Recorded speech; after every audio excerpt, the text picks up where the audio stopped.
All right, Brian Dutcher is going to join us here momentarily. Aztecs 2025-26 schedule is out, and it's an exciting one because they've got Michigan and Oregon in Las Vegas. They have Arizona on a neutral floor in Phoenix. They've got a conference slate that now includes Grand Canyon. So there's a lot to get into, including the upcoming year, with the head coach of the Aztecs, Brian Dutcher, back with us on John and Jim. San Diego Sports 760. Dutch, always appreciate you taking time. We know you spoke with the media earlier. Schedule is out. It's got the exhibition game as well at Viejas Arena against UCLA. So let's just start there. I mean, what kind of opportunity is that for your program and for the fan base to see UCLA at Viejas Arena, albeit in an exhibition, but to kick off your year?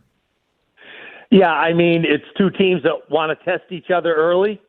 Do it in front of a crowd, and I think it's a great opportunity for both UCLA and San Diego State to kind of see where they're at in October. So looking at this schedule here, Dutch, Michigan, Oregon, Arizona, it's a good non-conference schedule. How important will those games be for, when it comes, March time to make your resume the best it possibly can be? Well, that's the reason we got in last year. Those early wins over Creighton and Houston in the Players Era event in Vegas, and we're right back in it again this year. And obviously we have Michigan and Oregon, our first two games, and then there'll be a third game that'll be a high major game. And so I just believe that you schedule to try to make the NCAA tournament in November. If you falter, you still have the conference and the conference tournament to play your way in. But we've never ducked anybody, and I think if you look at this schedule, you throw Arizona in there too, it's a very competitive schedule. And the Players Era tournament where you will play Michigan and Oregon and then a third team, whenever that is, or whenever you find out who that is, that tournament is turning out to be a very important tournament for many reasons, not just to help your resume, but as far as NIL money goes, that goes a long way here for the future of this program.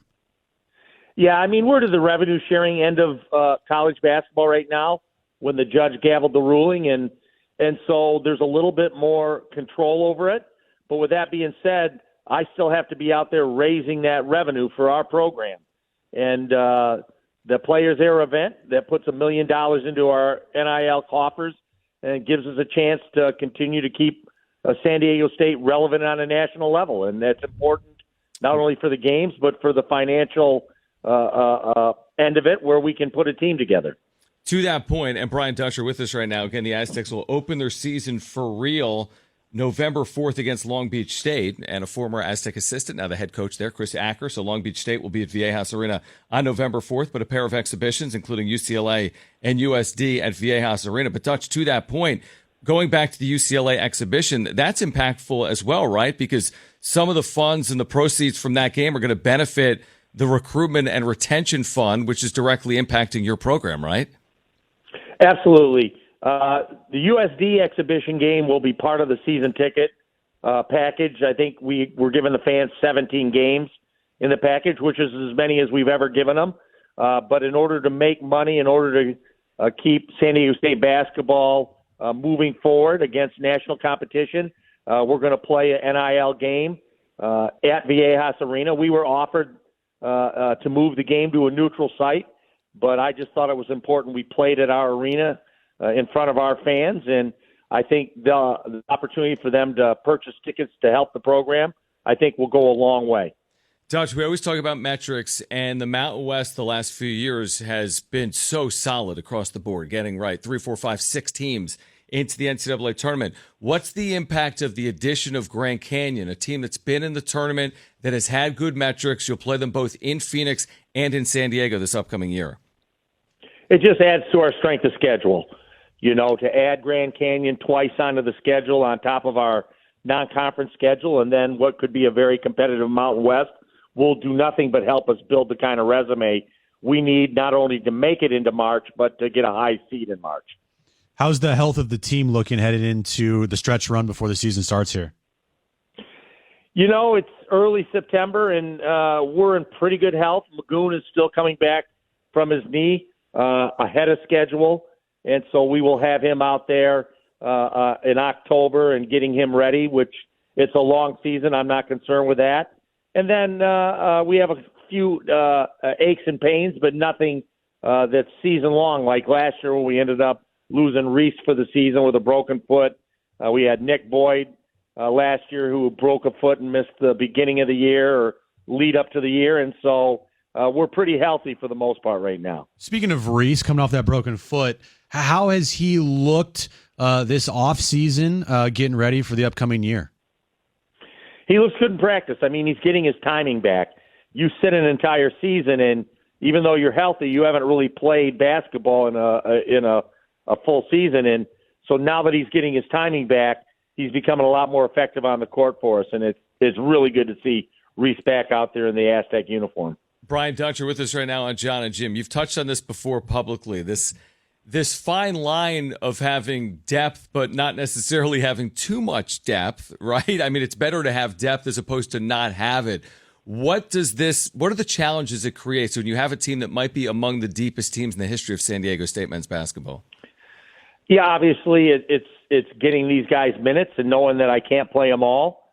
And so there's going to be disappointed guys in that locker room, and I understand that. And I feel for the guys that aren't out there. But a year ago when we had injuries, we ended up being shorthanded without Reese, Magoon for 7 games, and that was hard too. And so if we stay healthy, we'll probably have a tough time getting everybody in the game. But, injuries can occur and things happen, and so it's good to have that extra depth.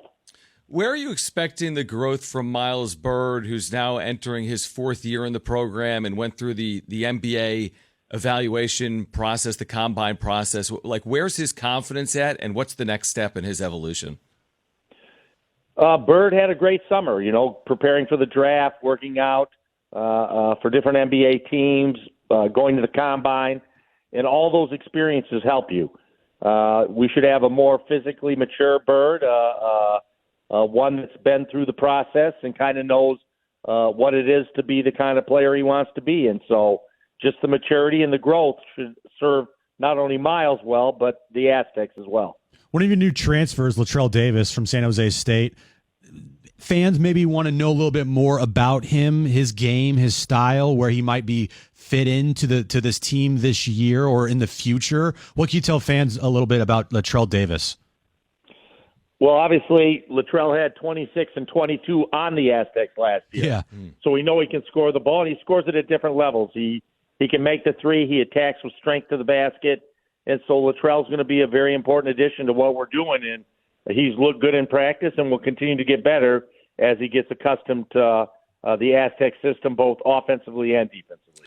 What's a first summer like, Dutch, in your program when you look at your freshman class, a year ago with Taj and Farrow, right now LZ Harrington and Tay Simmons?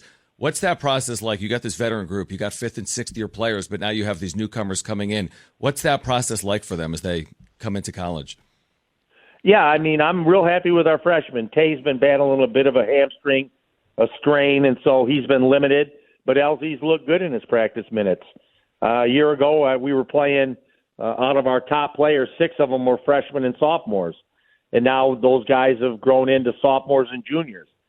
So we're excited with the progression of the team that the older you are, the more experience you have, generally the better your team's going to be. And we got to hope that's the case.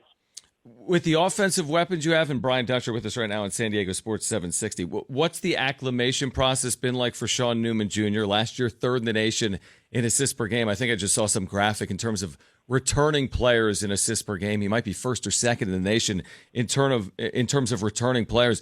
How has he fit in so far?